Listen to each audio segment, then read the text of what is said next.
बिस्मिल्लाहिर्रहमानिर्रहीम। Second year. आज की वीडियो में हम चैप्टर 17 सिंपल हार्मोनिक मोशन के शॉर्ट क्वेश्चन सॉल्व करेंगे। इससे पिछली वीडियो में हम पहले 8 शॉर्ट क्वेश्चन सॉल्व कर चुके हैं, तो आज हम क्वेश्चन नंबर 9 से स्टार्ट करेंगे। मज़ीद वीडियोस के लिए हमारा चैनल सब्सक्राइब करें और बेल आइकन पर प्रेस करें ताकि आपको तमाम वीडियोस टाइम पर मिलती रहें।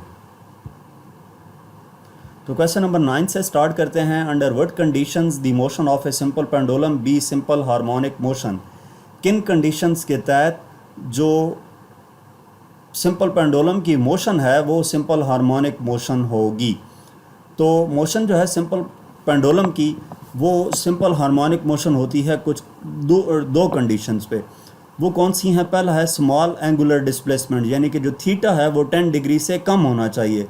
रिस्टोरिंग फोर्स जो है वो डायरेक्टली प्रोपोर्शनल होती है displacement from the mean position के, यानी कि F प्रोपोर्शनल टू -x, और ये उस वक्त हो सकता है जब साइन थीटा अप्रॉक्सीमेटली इक्वल हो थीटा के। ये जो सिंपल पेंडुलम से रिलेटेड हमने टॉपिक पढ़ा डिटेल से, जिसमें हमने डेरिवेशन के वक्त ये कंसिडर किया था कि साइन थीटा इक्वल होना चाहिए थीटा के, तो फिर टाइम पीरियड के लिए फार्मूला ड्राइव किया था। तो बेसिकली ये क्या है, कंडीशन है पहली स्मॉल एंगुलर डिस्प्लेसमेंट, यानी कि थीटा 10 डिग्री से कम होना चाहिए। तब जब सिंपल हार्मोनिक मोशन, जब सिंपल पेंडुलम मोशन करेगा, टू एंड फ्रो मोशन करेगा, तो उसकी मोशन को सिंपल हार्मोनिक मोशन कहेंगे। लार्जर एंगल्स के लिए जो मोशन है वो नॉन लीनियर हो जाती है और सिंपल हार्मोनिक मोशन से डेविएट कर जाती है, यानी कि वो सिंपल हार्मोनिक मोशन नहीं रहती। उसके बाद निग्लिजिबल डैम्पिंग। डैम्पिंग से मुराद जो रेजिस्टिव फोर्सेज हैं वो मिनिमम होनी चाहिए, यानी कि एयर रेजिस्टेंस ना होने के बराबर हो। फ्रिक्शन एट द पिवट वो भी मिनिमम हो ताकि एनर्जी लॉस कम से कम हो। इसके बाद नेक्स्ट हमारे पास क्वेश्चन नंबर 10 है। At what positions in the is the velocity of A particle executing simple harmonic motion maximum and minimum. अगर एक बॉडी सिंपल हार्मोनिक मोशन, एक पार्टिकल है वो सिंपल हार्मोनिक मोशन परफॉर्म कर रहा है, तो उसकी पार्टिकल की वेलोसिटी किन पोजीशंस पे मैक्सिमम होगी और किन पोजीशंस पे मिनिमम होगी। तो जब पार्टिकल एग्जीक्यूट करेगा सिंपल हार्मोनिक मोशन, तो उसकी वेलोसिटी मैक्सिमम कहाँ पे होगी? इक्विलिब्रियम पोजीशन पे। इक्विलिब्रियम पोजीशन पे डिस्प्लेसमेंट ज़ीरो होता है। डिस्प्लेसमेंट ज़ीरो होगा तो इक्विलिब्रियम पोजीशन पे वेलोसिटी मैक्सिमम होगी, क्योंकि उस पॉइंट पे जितनी भी एनर्जी होती है वो काइनेटिक एनर्जी होती है और पार्टिकल फास्टेस्ट मूव कर रहा होता है मीन पोजीशन पे, इक्विलिब्रियम पोजीशन पे। इस वजह से मीन पोजीशन या इक्विलिब्रियम पोजीशन पे वेलोसिटी मैक्सिमम होगी।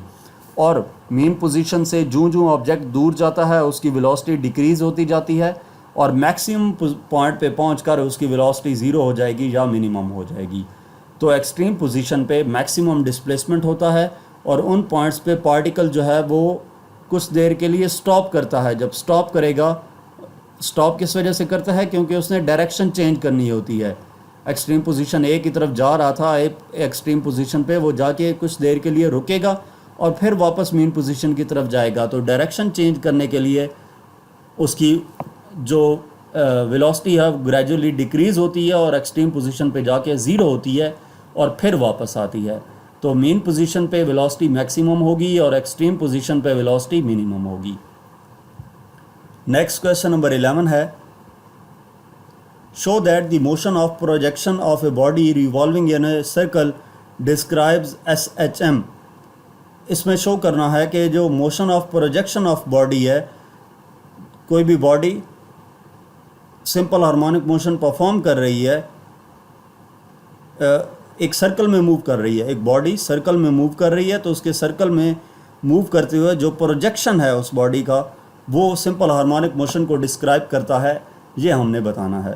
वैसे तो इसकी लंबी चौड़ी डेरिवेशन है, वो काफ़ी लेंथी क्वेश्चन हो जाता है, लेकिन जितना इजीली शॉर्ट हो सकता है शॉर्ट करके मैं आपको ये प्रूव कर देता हूँ कि जो बॉडी सर्कल में मूव कर रही होती है तो उसका जो मोशन ऑफ प्रोजेक्शन है वो सिंपल हार्मोनिक मोशन को डिफ़ाइन कर रहा होता है। तो projection of the body moving with uniform circular motion onto any diameter of the circle follows simple harmonic motion। ये simple uniform circular motion and SHM वाले टॉपिक में डिटेल से एक्सप्लेन भी किया था, वहाँ पे प्रॉपर एनिमेशंस भी थी जो कि आपने देखी थी। तो इसमें यही चीज़ फर्स्ट सेंटेंस में बताई गई है कि जब एक बॉडी सर्कुलर मोशन में, यूनिफॉर्म सर्कुलर मोशन में मूव कर रहा है तो उसकी मोशन की जो प्रोजेक्शन है किसी भी डायमीटर के अलॉन्ग, वो क्या करती है, सिंपल हार्मोनिक मोशन परफॉर्म कर रही होती है। अब इसमें पहली अगर बात की जाए तो डिस्प्लेसमेंट है। Displacement x equal to x naught cos omega t के फार्मूले से हम लिखते हैं, और एक्सेलरेशन को सेटिस्फाई कर रही होती है यूनिफॉर्म सर्कुलर मोशन के दौरान जो डायमीटर के अलॉन्ग पार्टिकल की मोशन है, और एक्सेलरेशन क्या है, a equal to minus omega square x not.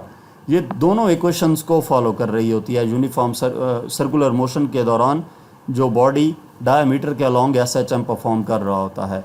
तो ये इक्वेशंस क्या शो करती हैं कि प्रोजेक्शन जो है सिंपल हार्मोनिक मोशन परफॉर्म कर रही होती है, क्योंकि उसका एक्सेलरेशन प्रोपोर्शनल होता है और अपोजिट टू डिस्प्लेसमेंट होता है।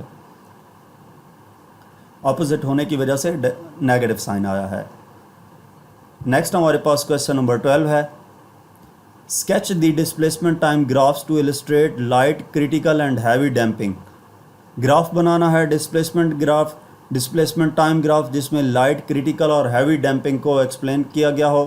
तो ये आप देख सकते हैं, ये जो पहला ग्राफ है ये वाला, ये आपको लाइट डैम्पिंग की एग्जांपल दे रहा है। उसके बाद दूसरा जो क्रिटिकल है, इसमें 1 से 2 ऑसिलेशंस के बाद ऑब्जेक्ट जो है वो इक्विलिब्रियम पोजीशन पे आ जाता है, रुक जाता है। और हैवी डैम्पिंग में क्या है कि एक ही बार प्रेस होके वो जो स्प्रिंग है वो प्रेस होके, अब इसमें देख सकते हैं डिस्प्लेसमेंट डिक्रीज़ हो रहा है टाइम गुजरने के साथ साथ। तो ये displacement time graph light damping, critical damping और हैवी डैम्पिंग के लिए शो किया गया है। नेक्स्ट क्वेश्चन नंबर 13 है, justify the importance of critical damping in A car suspension system. Car suspension system में क्रिटिकल डैम्पिंग की इम्पोर्टेंस क्या है? तो critical damping car suspension system में काफ़ी इम्पॉर्टेंट होता है, क्योंकि ये सस्पेंशन सिस्टम को रिटर्न करता है, वापस इक्विलिब्रियम पोजीशन में लेकर आता है, जितना इसके लिए इजीली पॉसिबल हो। ठीक है, यानी कि कार जब जंप में जाके लगती है या स्पीड ब्रेकर से गुजरती है, तो जो सस्पेंशन सिस्टम है कार का, उसके लिए क्रिटिकल डैम्पिंग काफ़ी इम्पोर्टेंट है। क्रिटिकल डैम्पिंग सस्पेंशन सिस्टम को वापस इक्विलिब्रियम पोजीशन में लेकर आएगी। अगर अनडैम्प्ड होगा तो car would bounce several times making the ride uncomfortable and reducing the contact with the road. यानी कि अगर अनडैम्प्ड होगी सस्पेंशन सिस्टम तो वो क्या करेगा, कार बाउंस करेगी कुछ टाइम के लिए, जिसकी वजह से राइड अनकंफर्टेबल हो जाएगी। जो अंदर पैसेंजर्स होंगे उनको ऊपर नीचे झटके लगेंगे। उसके बाद दूसरा है ओवर डैम्प्ड, यानी कि ओवर डैम्प्ड कर दिया जाए तो सस्पेंशन जो है वो वापस आएगी, स्लोली वापस आएगी, तो उसकी वजह से भी राइड जो है वो स्टिफ फील होगी और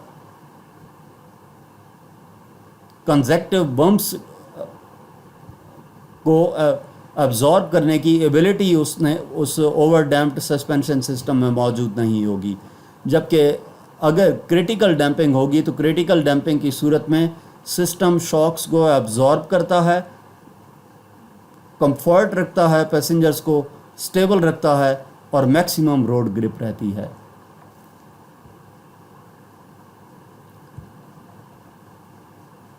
नेक्स्ट क्वेश्चन नंबर 14 है, differentiate free and forced oscillations.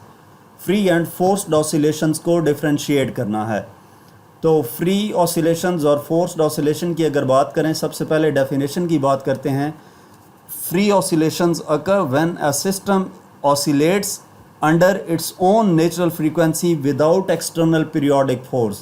यानी कि बॉडी को एक बार हमने फोर्स प्रोवाइड कर दी और उसके बाद वो ख़ुद ही ऑसिलेट करता रहे, हमें कोई एक्सटर्नल फोर्स उसके ऊपर ना लगानी पड़े, तो इसको हम फ्री ऑसिलेशंस का नाम देते हैं। और फोर्स्ड ऑसिलेशन क्या है? जिसमें बॉडी सिंपल हार्मोनिक मोशन तो परफॉर्म कर रही होती है, लेकिन बार बार उसको एक एक्सटर्नल फोर्स लेकिन बार बार जब body simple harmonic motion perform करे तो क्या होगा, एक्सटर्नल फोर्स उस पर बार बार अप्लाई करनी पड़ती है, उसको हम फोर्स्ड ऑसिलेशन कहते हैं। एनर्जी सोर्स क्या है, फ्री ऑसिलेशंस में एनर्जी आती है इनिशियल डिस्प्लेसमेंट या डिस्टर्बेंस से, यानी कि इनिशियली जितना जब हमने उसको ऑसिलेट कर दिया तो जितना उसका मैक्सिमम डिस्प्लेसमेंट था या डिस्टर्बेंस उसके अंदर क्रिएट की, वही उसके लिए एनर्जी सोर्स है। जबकि फोर्स्ड ऑसिलेशन के लिए एनर्जी सोर्स कंटिन्यूसली उसको सप्लाई किया जाता है एक्सटर्नल फोर्स की मदद से। उसके बाद फ्रीक्वेंसी की बात की जाए तो फ्री ऑसिलेशंस की जो फ्रीक्वेंसी है वो सिस्टम की नेचुरल फ्रीक्वेंसी के इक्वल होती है, और अगर फोर्स्ड ऑसिलेशन की बात करें तो फोर्स्ड ऑसिलेशन की frequency equal to the frequency of external driving force होती है।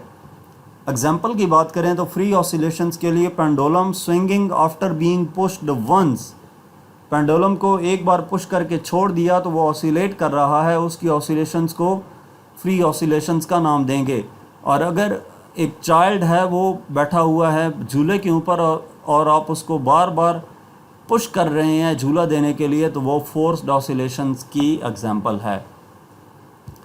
इसके बाद इस चैप्टर का लास्ट शॉर्ट क्वेश्चन है, question number 15, how the period of a simple pendulum changes if mass of its Bob is doubled, what change arises in time period of mass attached to a spring if same is done here?